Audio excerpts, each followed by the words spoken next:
Welcome to Pain with a Purpose, the podcast where we dive deep into the stories of resilience, redemption, and purpose. I'm your host, Chris Woods, and each week we will sit down with guests who have faced challenges with substance abuse, mental health, and recovery. But we're not just dwelling on the past. Instead, we'll explore what keeps them driven towards a purposeful life. Join us as we navigate the journey from pain to a purpose.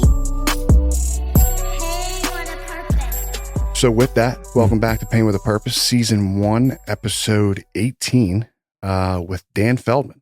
Appreciate you coming out, man. Yeah, thanks for having me, Chris. I'm looking forward to it. Absolutely, dude. Full disclosure, right? We don't know each other from a can of paint. That is a fact. Other than the fact that it was very awkward the first time, or at least like the first time we spoke, I was like, you look real familiar. And we couldn't put two and two together, but I just found out that it was one of the gyms that we, do you still go to that gym? Nah, man. So we talked about it, and it was what was the first gym? I think it was King. No, we were talking about the one in King of Prussia, and the. But you were at Sweat. No, the one right across the street from the Power Builder. Power Builder, L.A. LA Fitness, yeah. And then we just before as we sat down, he was like, "No, it's from King." Yep. And King, for those who don't know, is a powerlifting gym. Great equipment, right? Definitely second to Alpha, like if you're not familiar, Yeah. But a real compact space. And so it was a pain in the ass getting there. Yeah. I mean, listen, I loved King Gym for the time that I was there, just because it was like, I think it was either right before COVID or in the middle of COVID, and like he was throwing us a solid. Yeah. But, he stayed open until they told him he couldn't stay open anymore. Well, I think he reopened because he had to like get a little funny with like, hey, listen, if you cops want to lift, yeah, why don't you come on in? So yeah, it's funny how like it's such a small world. Yeah. And it became even smaller when our mutual buddy John, right, shout out Philly Gaines and John Bennett, was like, hey, you should have him on your podcast. And I'm like, for what? And he goes, and you're like, yeah, I just had 20 years. I'm like, what the fuck, dude? Yeah. Just celebrated on Saturday. It's crazy. Time flies. Yeah, man. Well, congrats, dude. I mean, it's fucking huge. Yeah. I like to think that I'm still in my 20s. I'm not, but like I'm 32. So it's like you have, more than half my life clean. Yeah. I mean, I might not look it to all those folks watching this, but I'm actually 43.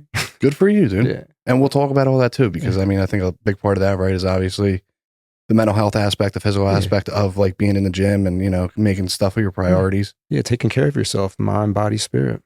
Absolutely. Yeah. So again, man, I really appreciate you coming out. Yeah. Walk me through that, dude. 20 years ago, I was in third grade. I'm sure you were up to something a little different. Yeah. So I was, I don't know. So I started, to be honest, I started using real young. I was like 11, and I don't know, just progressed. Like the nature, so those who aren't familiar, addiction is a disease. It's usually you don't start out at your end, right? It's a progressive type of thing. And, I started smoking weed and drinking occasionally, and it started getting progressive, like I said, doing some other things. And then really what brought me to my knees was opiates and benzos. And if you're familiar with them, it's not the same tick as it is today, but it was pretty gripping to me. And so, I don't know, 21, I was getting arrested, gave hot UTs, couldn't get it together, man. Like the school, the work, just living amongst the society that, you see people going to school, you see people like going on the train and doing their day to day. That wasn't for me. And so, it just so happened, I remember getting pulled over in a car that wasn't mine. They were basically like, I had given a dirty UT 2 weeks prior to my probation officer, and the cops were like, listen, we can lock you up or we can get your blood. And I was like, at least if they got my blood, I had a fighting chance of not going directly to jail that night. And so I was like, all right, cool. So they took me to Abington Hospital and took my blood. I get a call like 2 days later you know, from my PO, and she was just like, listen, you violated again. We're going to have you come in, and, you know, you're just going to have to do this. And so I remember it wasn't like clear to me, but I remember, you know, I did a whole bunch of dirt that ended up with me having some money. And I just went hog wall crazy and bought all these drugs. Mhm. And short end of that story was I OD'd on primarily benzos and opiates. And so I had a stroke. I apparently, you know, opened the window. It was cold out. You know, they had the fire department. I was living at my grandparents at the time. Fire department had to kick the door down, take me to Abington. I'm unconscious in a coma for 7 days. And basically what happened was when I woke up, I could not use my arms or my legs. You know, I was basically a tetraplegic, which for those who don't know is you can't hold your neck up. And so they had to strap my head into the wheelchair to keep my head from going like this. And so, yeah, it was just fucked up.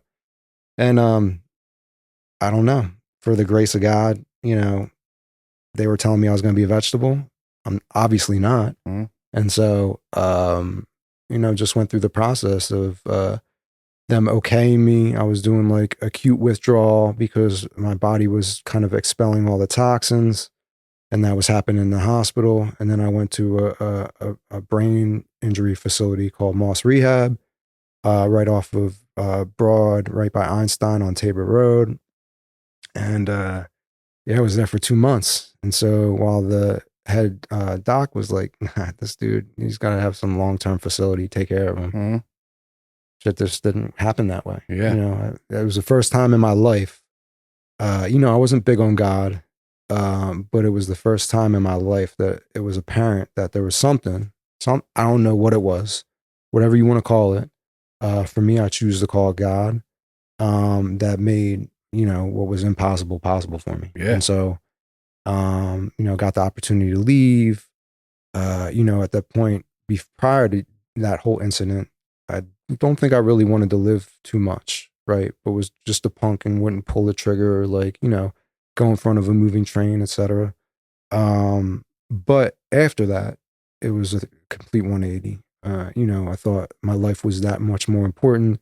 There was something at the center of it that was more important than just, you know, living the way I had been. So yeah, I mean, things slowly but surely, man. You know, physical capability started coming back.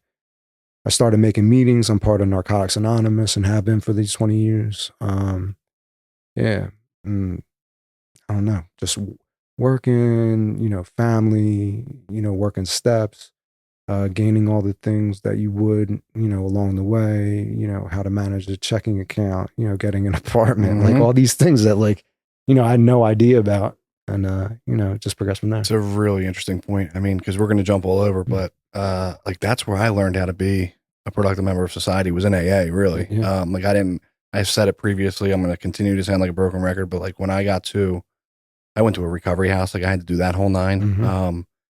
You know, I didn't know how to make a phone payment. I didn't know how, like, if I wanted a car, right? Like I was like, Mom, can you co-sign for me? You know what I mean? Like it was that type deal. And like Mom, I wasn't on great terms with Mom at the time. Yeah.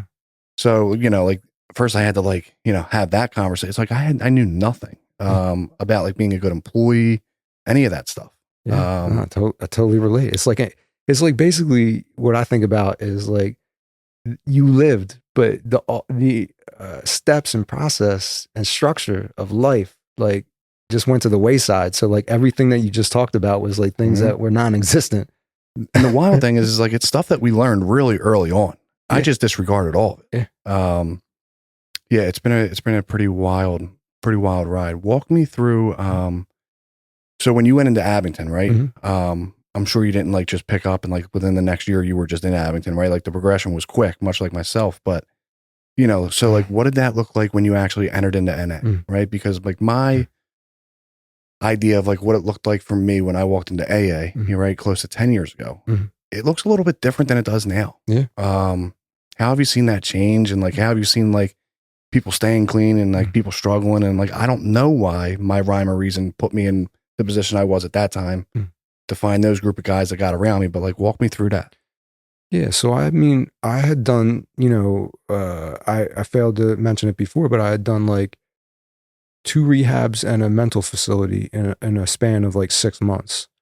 And so that was all part of my plan to dodge my PO as well. Mhm. And so I've been introduced to NA because they say, go out, make a meeting, whatever, when you leave. And so I did it, for a little bit, but I wasn't staying clean. And so as soon as I got out and, I had friends, that I still had, known, but hadn't talked to for a while. So I was, using the phone, calling them, having them pick me up, and started just, the urgency was great at that point. Yeah. Yeah. Like, it's the urgency is always great, but it's not as great when your life is put together a little bit. You know what I mean? It's another really valid point, right? Because like how much, like I was really, really willing to do step work early on, right? Yeah. And have an experience with it more importantly. But like, am I as willing today? Yeah. Right. And I'm all about being like fully transparent. Yeah. But like, am I as willing today to do step work with like, a good job, a family, the kids, the car, whatever, everything on the outside looking good. Yeah. And I know, as much as I know that I shouldn't say I know, but I know that like I shouldn't have to let my ass get on fire to continue doing step work. Yeah. But there was like a window of opportunity early on where it's like I was willing to do anything. Yeah. So that's always been tough for me, like peaks and valleys of that. So my philosophy here, you know what I mean? Because what it means to you now is certainly probably not what it meant to you then. And so I keep kind of like the foundational pillars in my mind, right? Like the reason why I have what I have is primarily due to NA, right? It structured itself such that I was able to build upon it, and it created the quicksand to be hard cement that I build the structure on. And so I never forget that. At points there's like ebbs and flows of like my participation within it, but like I don't ever get it confused. Like we talk about step work, right? And so the whole point is to become a better version of yourself, not only for yourself, but for the people that you want to keep around you and the people that you interact with. And like, whether that's job, whether that's family, whether that's, you're still going to an anonymous program, and treating yourself like that. And so, for me, I want to always be a better version. So I try to do the least amount of dirt in a given day so that when I put my head on the pillow, I feel confident that I did the best things that I could have done in that day.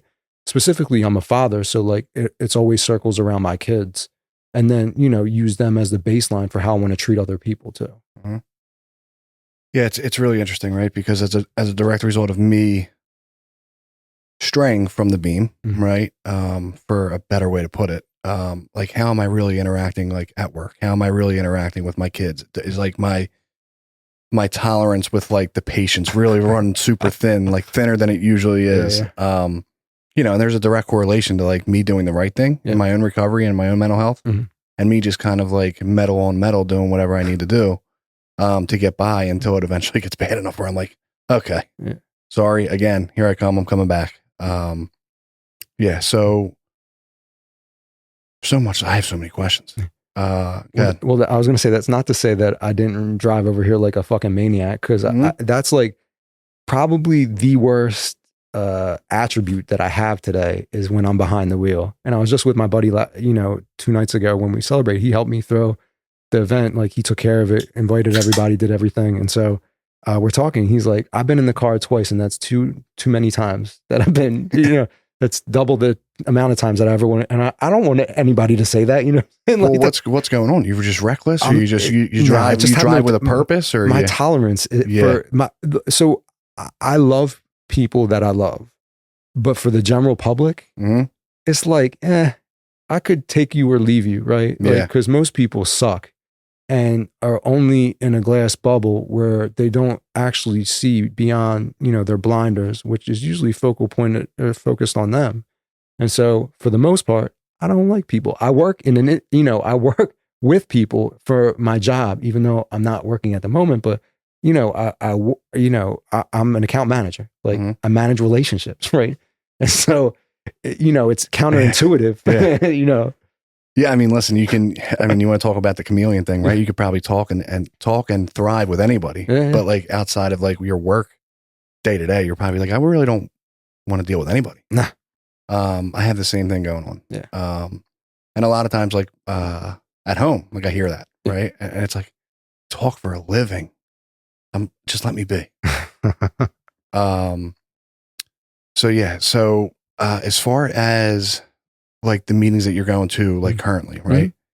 Have you seen them change at all? Yeah, very much so.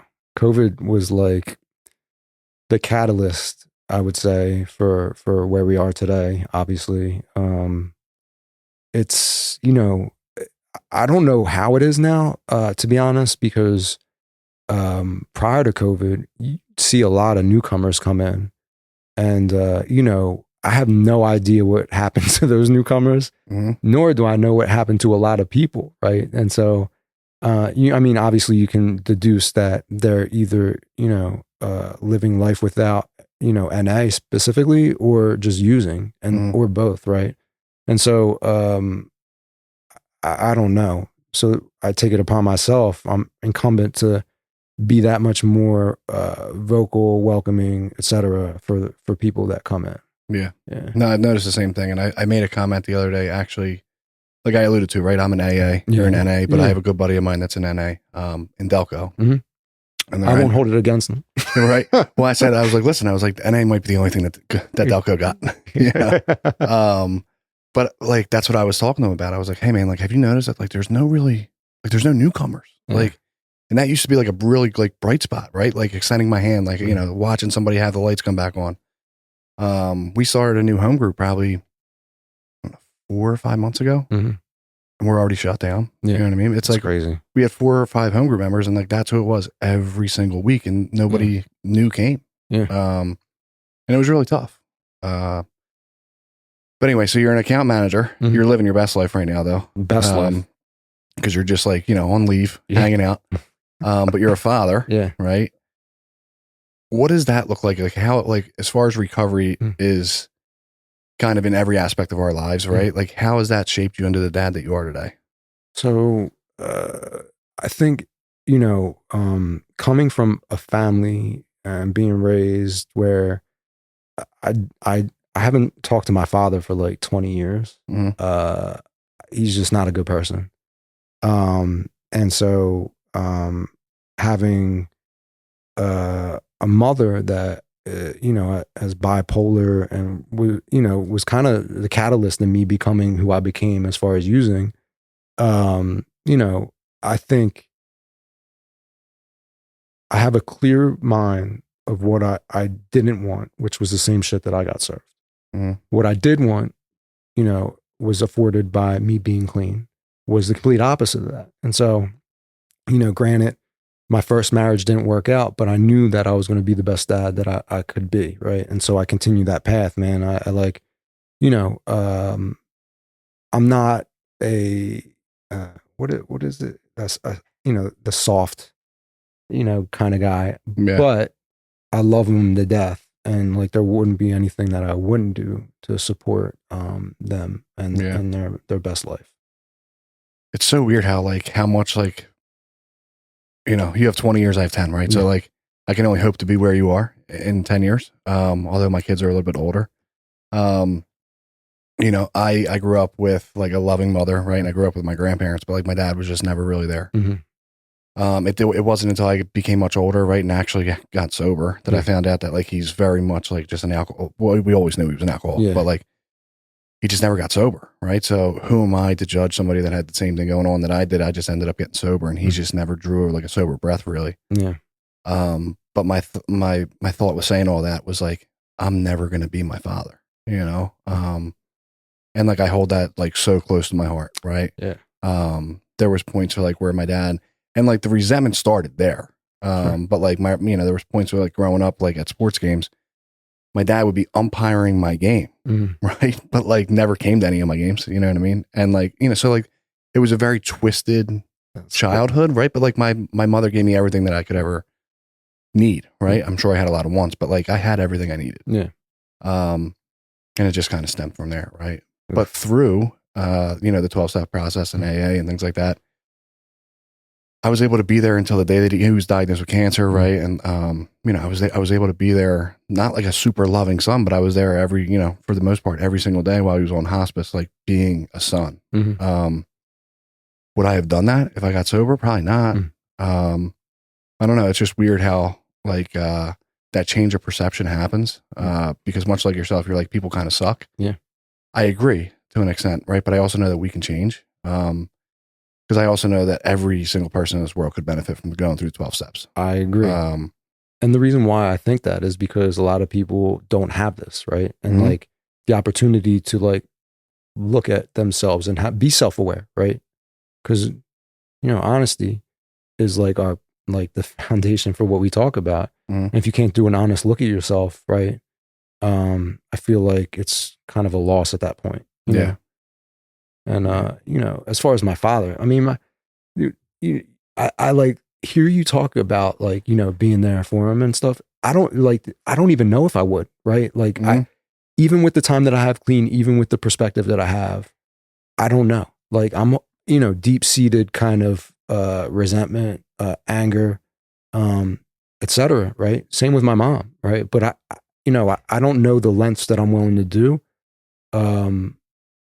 Because they haven't been presented yet, right? Sure. I mean, listen, and the only reason, everything's case by case, right? Sure. Like mine was when I got sober, when we went through like the 9-step, right? We went through like these 3 columns of like who I was willing to make an amends to, who was a maybe, and who was like a fuck that. My dad was in the fuck that, right? And then my sponsor was like, all right, we're going to do this one, this one, and this one. I'm like, dude, all right, this one's fuck that. He goes, yeah, nah, you can do that one first. So I went and I did this, right? And then that's when I realized how sick he was, right? Like I went there, I sat down, I did this amends, I poured out a ton of stuff of like how I was never a son, how I talked shit on him to every single person I ever came in contact with. And then he called me the next day and didn't remember any of it, right? So like he presented as normal, but wasn't there. Gotcha. And I'm like, fuck, dude. So like that's how I realized that like he was like, I got what he had. He might have passed it down. I don't know. Yeah. I was just fortunate enough to like receive God's grace to like get sober. So there was something else I want to talk about. I don't know. It'll come back to me. So you're looking to embark on like this new journey with whatever employer it is, right? Still going for like, is it like sales? Like, what do you? No, it's like, so IT is finicky, right? So you're in IT. Yeah, okay. So I worked for startups and post startups and whatever, different form of maturity, from the organizational standpoint. And so, I'm still looking to do the same thing. I'm actually almost done. Like I had looked even before they gave me the opportunity to get the severance. Yeah. So I was already like had one foot, or a bunch of irons in the fire already. And so it's just, been two weeks. It'll be 3 weeks on Wednesday, since I've worked, but I'll have 1, 2, 3 for sure, locked as far as finals. Yeah. I'm going to get something. Have faith that's happening. It's interesting, right? Because you said Abington. Where'd you grow up? I grew up in Abington and then ended up moving to, with my grandparents, actually. I lived with my grandparents in Jenkintown, which is part of Cheltenham. Okay. Cause like, like how did you get into like IT sales, right? Like, well, I mean, you figure, listen, like a lot of people in NAAA, right? It's either like, shout out all the roofers that I've had on, right? But like, you're starting a roofing company, you're working in treatment. Speaking of Belco, what? Yeah. Or like, you're joining a union. Yeah. Like how'd that, like, cause I mean, I assume if you started working or using around 11 and you were probably smoking just a couple joints back then, but then it quickly progressed. I assume you weren't the best student. No, it was terrible. I went from like, honor student to swift decline. So I mean, I, to be honest, getting clean and staying clean affords you the opportunity, right? Not only, regroup with friends, regroup with family, build a life for yourself. Part of that life, I was fortunate enough. I went back to school at the age of 30. I tried doing it without a degree. And you're basically like capped from any kind of, trajectory upwards. And so went back to school, incurred a whole bunch of debt, which was what I was afraid of from the beginning. But, graduated Drexel, got into consulting somehow. And then consulting led to what I do is called customer success. So got into Dell. And since Dell, I've just been doing this for like the last 8 years. And so it's given me an opportunity, right? I mean, like, I'm of the mindset, if you can get clean and you have drive and want to do something, change is for you. Like, it's going to happen. You just have to put elbow grease into it and one foot in front of the other. I mean, I don't know if you were in the store, if it was you or anybody else. But like John had talked about, like people like us, right? And like once we put our mind to something and we're like genius type level stuff, I might not have tapped into it yet, but we're not just going to seems like it. I mean, we're not just going to like, right now. We're not going to just like walk over the fact that you just dropped the bomb and you were like, I went back to school. It just happened to be Drexel. Yeah. You know what I mean? Like that's a huge deal. I mean, you could have went to. No, I went to CC. Well, what I was going to do was you started CCP, whatever. And then I was going to go to Temple, but Drexel, it was compelling because, they sold me, right? Hindsight being 2020, I probably could have done it from DeVry University, right? And not had such a big. Did it with an eighth of a day. Yeah, exactly. Like $20K and you can get this piece of paper online. No, but listen, it is what it is. I've cut so I graduated in 2014 with over 100K in debt. Have since brought it down to 50K in debt, a decade later. Yeah. So I'm right on target. You know what I mean? Yeah. I mean, Drexel's like that's a feat, dude. That's like, you know what I mean? Yeah. So, I mean, it's like a true testament, right? Like if we get clean, we stay clean, right? Get sober, stay sober. You can do whatever you want. Whatever you want. Probably not going to be president, right? But you could be president of a club. I mean, is it crazy to say crazier stuff has happened? I mean, listen, we're in today's age. I mean, I'm not a politic dude, right? But I read that my man is going to get a pass on his criminal charges past the election. Yeah. So it doesn't impede upon the election. Where the fuck are we living right now? Dude, it's a wild time. It's crazy time. Yeah. Yeah. And just a note, that'll probably be the only political talk you'll hear tonight, folks. So, whatever. But yeah, dude, it's pretty wild, right? Like I've seen like countless stories of people like, doing literally whatever they want and being so successful at it. Yeah. And that was a huge part of like the thought behind the podcast, right? Was not only did I get sober, right? Not only have I stayed sober and God willing, will I continue to stay sober, but like I also wanted more, right? Like I started working in the career that I'm in at like an entry level position, right? Like I started grinding and kept my head down as a direct result of watching the people in the rooms telling me how to show up for work and show up early and show up to be a respectable employee. Yeah. And like, turns out you can grow within a company. And now I have like this career type job, right? But like now I also want more. And I don't think it's any type of coincidence that the last person that we've had this type of conversation with was also an NA. Maybe you guys are doing deeper work. I don't know. But he also has, I think like 18 years or something like that. And he was like, I'll botch it, Tyler. But he was like, what if like, all of the work that we've done up until this point, right? What if we were able to like pour it back in again, right? And double down again. Yeah. 'Cause we're allowed to. We're allowed to in recovery want more. Listen, you say that and it's accurate, right? It's 100% accurate. I think there's a fine line, right? Because I operate under the thought that I just work to get the next thing, which is similar to addiction, right? But it helps me never settle, which it's a good thing. So like after my divorce, I found somebody. Not only did I find somebody, we just bought a house together. Something that, and it's like a house that, I feel like we shouldn't be living there. Like a forever home. It's a forever home. And not only a forever home, but like an upper echelon forever home, or at least what I would consider, right? Yeah. Talking to jobs now that I'm like, would never have the opportunity to do so. Treating friends and like operating in life, never would I thought or believe that I could ever be capable of doing so. And these are just, even after like, what was it, like 15, 16 years, going through the whole divorce process nearly crumbled me. You know what I'm saying? Like, I feel like as people, addicts, alcoholics, whatever, that under extreme duress is where we operate the best. You know, push comes to shove. You put somebody in a corner and they're like you or I, they're going to come out, you know, covered in gold dust and like, you know, just living their best life. So I also say it to the people that are just getting sober all the time, right? Because I'm like, yo, careful. Our bounce back time is quick. Yeah. You know, give yourself 2 weeks in a shower and next thing you know, you don't need God, you know? Yeah. And that's my story as well, right? It's like, you know, like work's going good, life's going good, right? And like God becomes less and less and less and less, right? And then like I start fucking up. I start like, you know, being up here too much. And I'm like, God, where you been? And he's like, you know what I mean? So the whole thing is like there's all these buckets, right? There's a finite amount of water. You can't get any more water, but you get new buckets. And from the only experience that I've had is as long as I keep NA at the core of everything, like everything's going to work out. Like, and I only hit like 1 meeting a week. I'm trying to hit more, but life gets busy. I try to call my sponsor every day. I try to call at least a couple other addicts every day. And that's what I can do.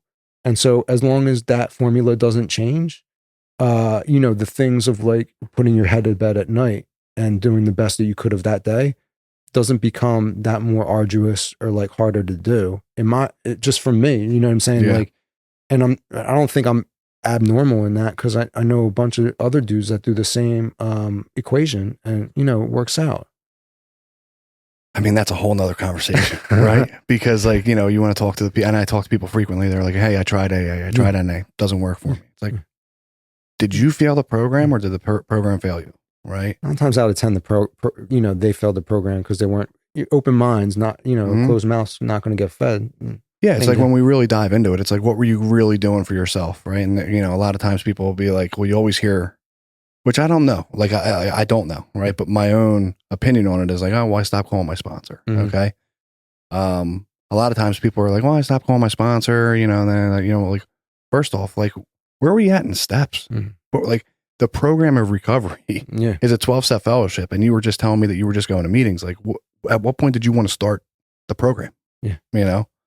Yeah. But I could go on a whole tangent. I mean, like what we say in NA is like, you do 5%, you'll get 100% return. Yeah. You know what I'm saying? Like all you have to do is make meetings. Like if you're new, just make meetings. You don't even have to raise your hand. You don't even have to get a sponsor. You can make random ass meetings and you will stay clean.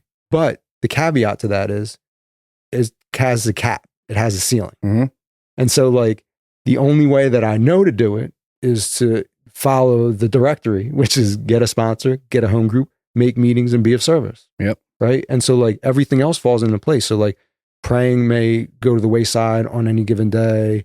Your step work might, you know, take some cobwebs on, you know, after a few months, but like that water is not going away. So the buckets that you had can still put water in. Like, you know, I started gratitude lists like a couple months ago and been doing it. I wouldn't say every day, but you know, decent amount. Yeah. Frequently. Yeah. And so like, I hadn't done that shit for like 10 years. You know what I'm saying? Like, I will say this, and we can get into a whole thing, right? And hopefully like the comments go nuts over this, but like, I mean, why is there such a difference in like the AA steps?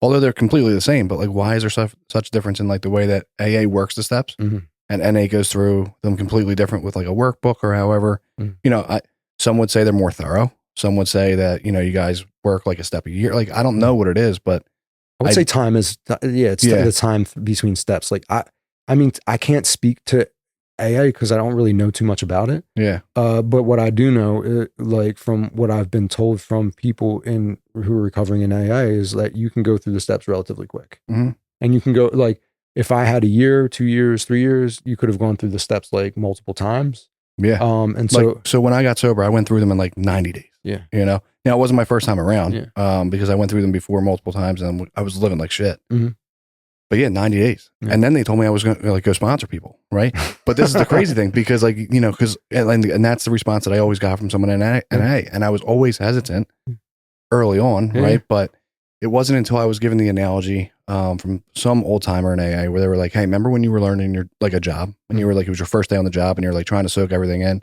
You're guessing this guy to death and you're not soaking anything in, but you also don't want to look like an asshole. And I'm like, sure. Yeah. He was like, remember few months went by. Next thing you had to do, you had to train somebody, and you knew it like the back of your hand. I'm like, yeah. And he's like, it's the same deal, right? We can't teach it unless we give it away. So I mean, and I absorbed that lifestyle, right? And it worked for me. Yeah. But I also know that like NA works for a ton of people as well. It's just different philosophy on, you know, I think on the back end of what that old timer said to you, in NA, we would focus more in on, you know, the fact is like, people who do steps and have time is kind of the sought, like you want what they have. And 90 days, you can make the argument like, who the fuck has their shit together in 90 days, right? And so, you know, for me, it wasn't even someone that I really, listen, I really didn't like my sponsor at first. So I hated my first sponsor. So I had a sponsor for like 6 years, and his sponsor was a dude that ended up sponsoring me after that. And so I remember I would see him out. This motherfucker couldn't remember my name. And I had introduced myself like 6 times. I was like, fuck this guy. And so it would happen, ex-girlfriend, he was married at the time. We went out to dinner and we started having conversation, and just the philosophy on like where I was in my step process and kind of some things that were going on at the time. I was like, yo, I'm hip to this dude. What's your number? Let me call you. And so I was not great terms with my old sponsor. And so, I felt judged, et cetera. And not, you know, I was like, all right, some shit's got to change. And so I stayed with him a year, and I was like, all right, it's time for a change. And then dude, when his process was like, I'm not going to tell you yes or no. I was like, fuck you aren't. I was like, I'm telling everybody you're my sponsor. I'm just going to keep fucking calling you until you say, stop calling me. So that was his whole philosophy, but he's been sponsoring me for like 14 years at this point. Does he know? Yeah. I've told him this story a bunch of times. Yeah. I was like, yo, I couldn't fucking stand you. My first sponsor, I picked him because I hated him. Yeah. Because he was so. Wait, why did you pick him because you hated him? Just because it was Facebook. Okay. I hated how opinionated he was on Facebook, and like how opinionated he was about recovery on Facebook. And I disagreed with everything that he would put up on Facebook. I was like, dude, this is a jerk off. Why even say that? Yeah. But one-on-one, or even like with like a group of guys, right? Like he would always shoot me straight. Yeah. He would always tell me how I was living. As much as it hurt to like hear. Mm-hmm. And I was like, that's the guy. Like, that's what I need in my life. I don't need somebody that's going to be like, you know, did you make that amends? And I'm like, yeah. And like, I didn't, you know, and they're like, okay, you know, so it was somebody that was going to shoot me straight and like really tell me what I needed to hear. Yeah. How long did he sponsor you for? About 2 years. Okay. And then he went back out and drank. Oh, yeah, man. But yeah. And that's again, right? Yeah. Here's the other thing. And I think this, you'll align with this, right? Especially with like NA, AA, I think the philosophy is the same. Mm-hmm. Like, people like, you know, 90 days. What would somebody have? What did I have? To be honest, we had nothing. I was probably still on a top bunk in a recovery house. The front windows of my car didn't go down. It was a Buick Century, right? Like I didn't have AC. Yeah. Had 2 subwoofers in the back though, so I was cool. Was it gold? Was it gold? Of course it was gold. Yes, there it is. Of course it was gold. That is the Buick Century color. Yeah, dude. Limo tin around the whole thing, on the windshield as well. Hubcaps, the whole 9. Yeah. Didn't have like anything going for me really in life other than the fact that I had a temp job and I wasn't fighting a drink or a drug at the time. Yeah. You know, so I started sponsoring guys, right? And like, I remember hearing people being like, you're sponsoring people, like how many of your sponsors? Like, I'm like, dude, a lot of times I would take people through 1, 2, and 3, never hear from them again. Mm-hmm. And they're like, doesn't that weigh on you? I'm like, yes and no, right? So now like fast forward, you know, year 3, 4, 5, I'm still doing the same stuff. And it's like, listen, like I've had a lot of guys go out on me. Mm-hmm. But my success rate's 100. Yeah. Right. And that's what it says in the book, right? Like I can't keep it unless I give it away. Right. Mm-hmm. My success rate's 100%. I'm going to continue to do this stuff. Yeah. I can't control. If I could, I would be God. Yeah. Right. As much as it pains me to like, you know, want them to do the right thing, I can't control that. And I'm sure your experience is fairly similar in the sense of like, you know, like I've stayed sober. Mm-hmm. I'd never tried to do this before. Right. Like honestly. But it wasn't until I adapted this lifestyle where it's like stuff started to really change. Yeah. And it's like, so I haven't sponsored that many people, right? Mm-hmm. But like, you know, my criteria is rigorous, right? Cause like, if it's what I practice, yeah, like, you know, then what I tell you is if you sought me for a sponsor, is what you got to do. Oh, you're scaring them off. Yeah, I mean, to be honest, I honestly don't give a shit. Like, yeah, you know, I'm not warm and fuzzy. Like, I'll keep you open and welcoming, but like, I'll give it to you straight. Like, I don't need to be told like, you know, and you know, I'm not going to hit meetings because I have to do X, Y, and Z. If I tell you to call me and you text me, you know, it's like an automatic, like, bro, like I ain't already half-assing it. Yeah, you're already like fucking up. Like, I didn't ask you to text me. I asked you to call me for 30 days. And so if you can't even follow simple instructions, this ain't going to work. Yeah. There's nothing wrong with that. Yeah. I don't think so either. I mean, that's how people were with us when we got sober.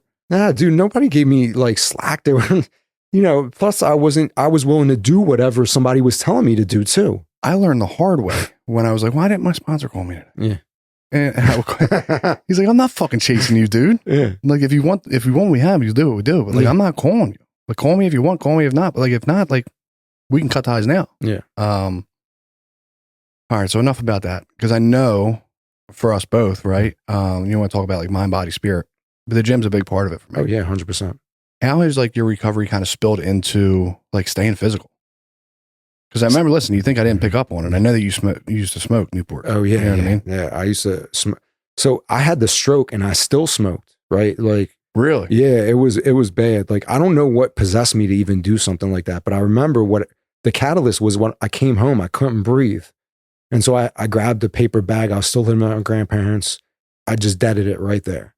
But I wanted something more. And so I was like, all right, I ended up moving down the city and I start like working out. And I just wanted to be more, if you can't talk the talk without, you know, making those moves to like live it. And so like, you know, if especially me, I had a stroke. They're like, bro, you need to get your shit together. And so I was more susceptible to having another one by smoking. And so, yeah, I just don't know. Like I wanted to, you know, once you start to see a little gain, you know, started seeing more all in and, you know, to, you know, needing, you know, messing your body up, you know what I'm saying? Like I have bad shoulders now, I have bad joints, et cetera, but like, now I'm in it for longevity versus like powerlifting or lifting real heavy. Yeah.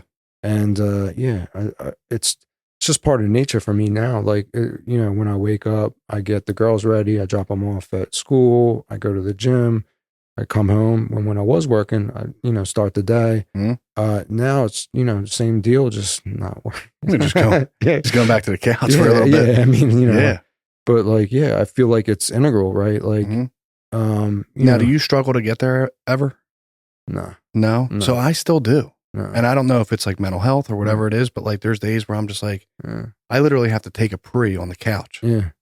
So then I'm like, I can't just sit here. Yeah. Like I'll lose my mind. And then I finally get there. Right. But it's like, you know, I mean, yeah, I still struggle to get there. So I don't know. I look at it as like, you know, a key. So like, it wasn't until like about 6 weeks ago. So I was like doing way too much. And so, you know, John used to train me actually. Okay. I didn't know that. Yeah. And so he was like, great. Like I saw him post it and he was like, I'll do it for $20 a session. And so I was like, yeah, bro, like, of course. And so he like wrote meal plan and I was like doing all of that. And I was like, I couldn't see fucking any more sweet potatoes, green beans, ground turkey, or egg whites for the next 3 years post. We got to take a pause here because I'm going to talk to one of these cameras because his meal plan stinks, dude. It absolutely, it doesn't taste like anything food related. No. And it's why I only lasted a week. Yeah. Okay. Sorry, I digress. But like, so, I mean, for me, I realized that if I'm going to work out as hard as I'm going to work out, I want to enjoy what I eat because I like to eat too. And so I made a happy medium, sometimes a little bit more than the other, but like whatever. But yeah, now I'm in for longevity. So I started 6 weeks ago, 3 on, 1 off, 3 on, 1 off. And I do like John taught me, singular muscle groups. So I do usually like heavy, more, a little bit more heavier, even with high reps, and then do something immediately after, usually like to complement or do a superset type of thing. Yeah. And so I've been doing it and I just like it. It just, I can feel sore afterwards. Yeah. And do you like do cardio too? Do you run or no? No, like today I did the stair climber for about like 15 minutes. Okay. But I did arms today. Yeah. Yeah.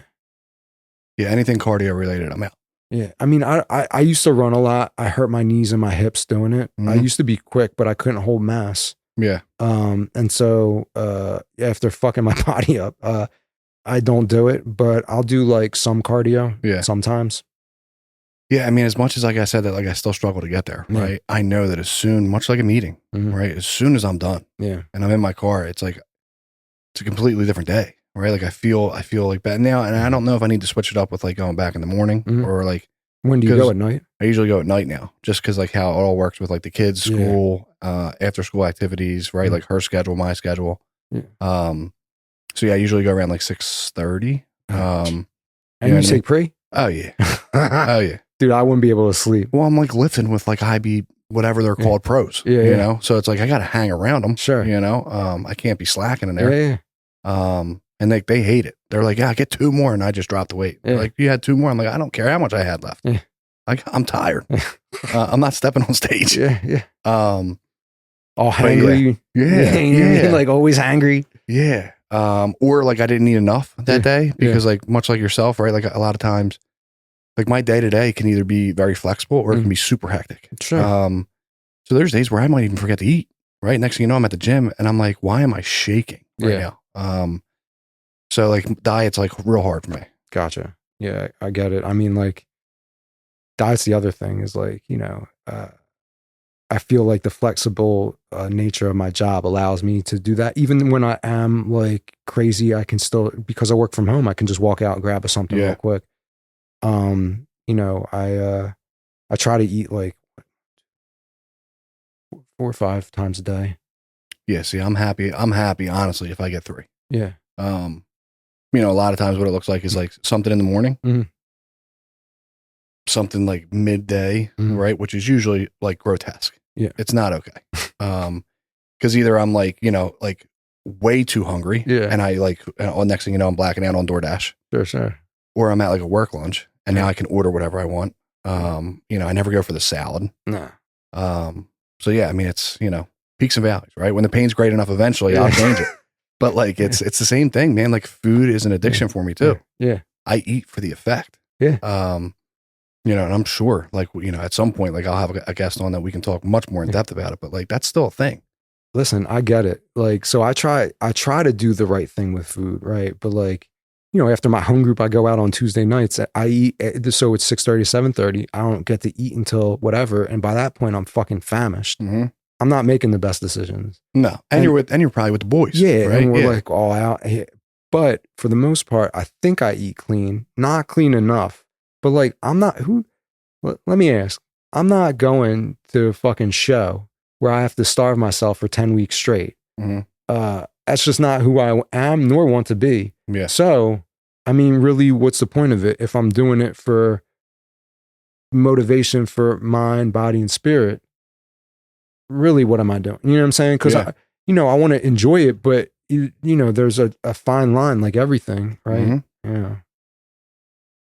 So moving forward, right? Because we could talk forever about this shit. What's the next 5 years look like, right? I'm going to give you, I know you've sat through a number of these conversations recently, right? Like, well, what's the next 5 years look like? I remember hearing that in an interview. I'm like, I'm trying to figure out right now. I got no clue. I mean, so there's a dynamic answer to that, right? Like I'm probably going to get married again. I'm definitely getting a puppy. So I'm getting John told me about that puppy. I'm getting a puppy. This goes live on Wednesday. Does she know that you're getting married again? I mean, we've talked about it. All right. Yeah. Because I'm not editing that out. No, you shouldn't. I'll break the news. Yeah. Listen, we're going to get married. How does that sound? We're going to get married. But like, I think, my girls will go through, they'll be in high school in 5 years. Scary shit. Yeah. I mean, like it's, well, maybe not high school. Wait, no, definitely not high school. No, they'll be in like middle school at that point. What school district are you guys in? We're in Colonial. Doesn't get any better. Yeah. Okay. And so, that I want to get a job that's like, that I can grow into. I also want to, do some more traveling, and just be happy, man. Like, I think, time, with time, you have a lot of opportunity, to be happy. But I think, my own thoughts rob me of that a lot of the time. And so I'm not alone in that. But like, I want to just feel it. You can't be happy all the time. Listen, I just want to have faith that whatever's going to happen is for the greater good in progressing whatever it is that's coming down. Right. Yeah. But like, those are the things that I definitively know are happening. I'm going to get a car too. I don't know what kind of car, but I'm going to get, a 43-year-old responsible, but also nice car. What's wrong with your car? I don't fucking like it. You don't like the Jeep? Nah. You know what you should get? What? An Audi SQ5. I want the SQ8. There it is. But I also I'm looking at a few things right now, and I'm like obsessive. Minivan. No, fucking minivan. Fucking minivan. Oh man. What about you? What's in the next 5 years for you? I don't know. Yeah. I have no idea. That's why I love being on this side, because I get to ask it. Nobody's ever actually asked it. Listen, I'll throw the fire right back on you. First and foremost, and this is going to sound really corny, right? But continue to watch my baby girls grow, right? Yeah. They're in a really cool age now. They're both 7, they're twins. Yeah. I would hope they're both 7. Although they act like they're 13, which is really crazy right now. Do they wear makeup by any chance? They try all the time. So they don't leave the house with it. But when they're home, they have it on. Dude, when did it become like little kids putting on fucking makeup? Like my kids just showed me makeup today. Mm-hmm. That's why I asked. I was just like, don't rob them of being little kids, dude. It's like YouTube, dude. Which is like it's horrible, but so the makeup stuff, but so continue to watch them grow, right? Because like again, like I kind of grew up with like my mom was there and she was great. Mm-hmm. Shout out mom, but like my dad was never there. Yeah. My wife tells me all the time, right? Like like daughters want their dad. There's a special bond there. Yeah. Yeah. As much as they drive me insane, because like there's stuff that they do. I'm like, dude, go to your mom. Stop. The hardest, best job there is. Mm-hmm. That's my tagline. Yeah. And it's funny how it all works out, right? So I'm not from here. I'm from like Roxborough, Manayunk, really Germantown. Yeah. But like I hung out in Roxborough, Manayunk, but I went to Roman Catholic. Okay. And like there's a kid or two in their class that like I graduated with their dad, right? And they say like, like little Mikey. And I'm like, dude, this is insane. Like I'm getting old. Yeah. As far as career-wise, I have no idea. I know that I want to, in 5 years, I there's recovery is the best thing in my life, right? Mm-hmm. Like I hope that I'm still in recovery. Mm-hmm. Confident that I will be, right? Yeah. But I can't be that asshole that's going to be like, I know I'll be in recovery, because I've learned enough that I can't say something like that. Sure. But if it were up to me, I'd still be in recovery. And just kind of seeing like where I can be useful, right? Mm-hmm. Like that's literally my purpose, and I know that. I forget about myself a little bit less and less the more that I am concerned with somebody else. Sure. Not in like an obsessive way, but like how can I be useful in any regard. Mm-hmm. So it's a great segue too. Like so like you didn't go through everything you went through when you were 21, almost dying, then bringing you back, you not becoming a vegetable, not only not being a vegetable, but also kind of like being a very fit individual now, a father, right, of two daughters. Mm-hmm. You didn't go through all of that pain, and there's pain coming with the daughters too. Oh, I believe it. So like, what's the purpose behind all of it? That's the $1 million question, right? What is the purpose behind all of it? I mean, so I look at it like, why me? Why not somebody else?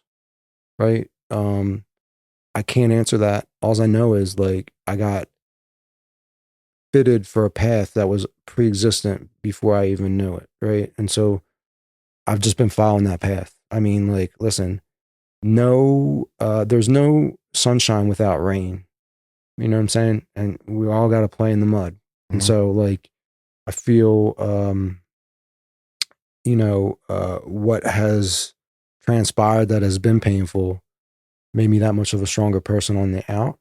Mm-hmm. And then also, what has been good for me has been at the point of desperation where thinking that wasn't going to happen, and that out of the blue. Like if you would have asked me like 2 months ago, while at the peak of terribleness at my job, getting a house and like worrying about life, the feelings that I feel today were the complete opposite of that.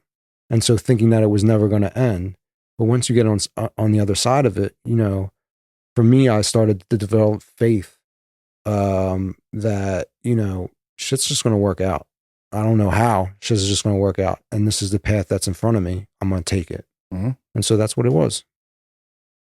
I mean, I believe that to my core, right? I mean, I don't know. I don't always agree with how it works out when it's going down. Yeah, for sure. But I'm a very firm believer that I didn't get brought this far by something greater than myself to get just dropped here. Yeah. You know, call it karma, call it God, call it whatever you want, right? But like, I try to like at least put something good out.